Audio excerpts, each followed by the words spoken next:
అనుదినమన్న శ్రోతలకు మన ప్రభువును రక్షకుడై ఉన్న యేసుక్రీస్తు యొక్క సరిసాటి లేని మహా గొప్ప పరిశుద్ధమైన నామం నందు శుభం.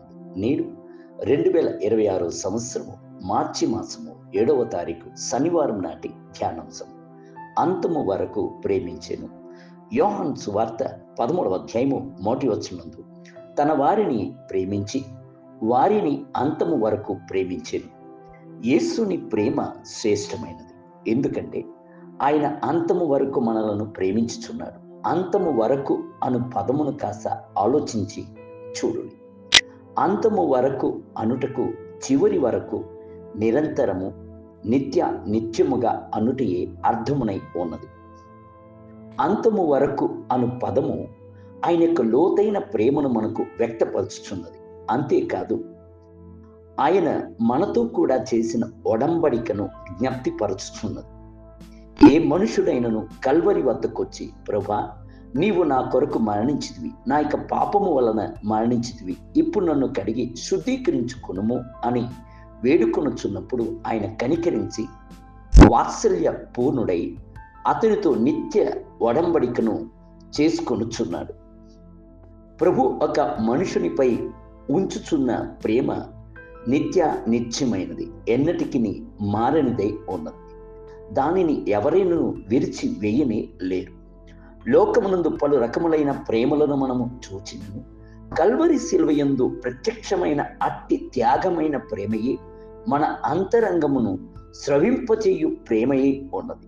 కల్వరి నాయకుడై ఉన్న క్రీస్తు మనలను ప్రేమించుచున్న ప్రేమ ప్రత్యేకమైనది, మరి ఎట్టి ప్రేమతోనూ పోల్చలేనిది. అడవి వృక్షములలో జలధరు వృక్షం ఎట్లున్నదో పురుషులలో నా ప్రియుడు అట్లున్నాడు.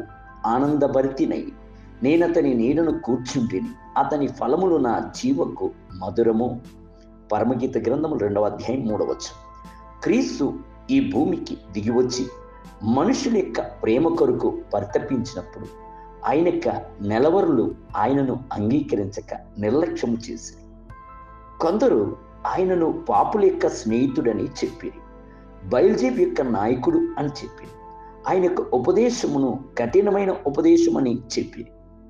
ఆయనను వెంబడించిన వారు కూడా ఆయనతో నడవక వెనుక తీసి నడుచుటకు ప్రారంభించి, యేసు తన యొక్క శిష్యులను ఒకసారి చూచి, మీరు కూడా విడిచి పోవాలని ఉన్నారా అని అడిగాను.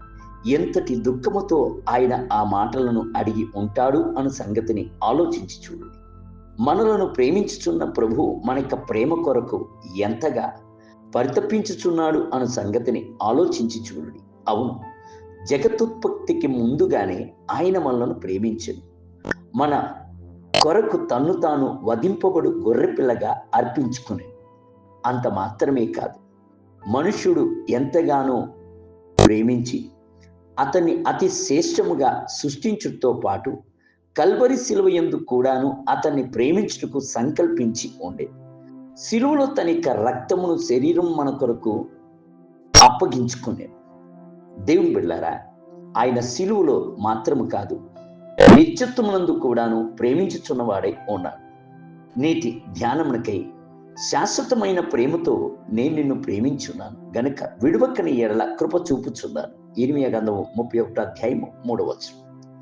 నేటి వేద పట్టణము ఉదయము ద్వితీయోపదేశ కాండము 3 మరియు 4 అధ్యాయము. సాయంత్రము మార్క్సు వార్త 10వ అధ్యాయం 32 మొదలుకొని 52 వచనం. ప్రభు మిమ్ములను దీవించును గాక. ఆమేన్.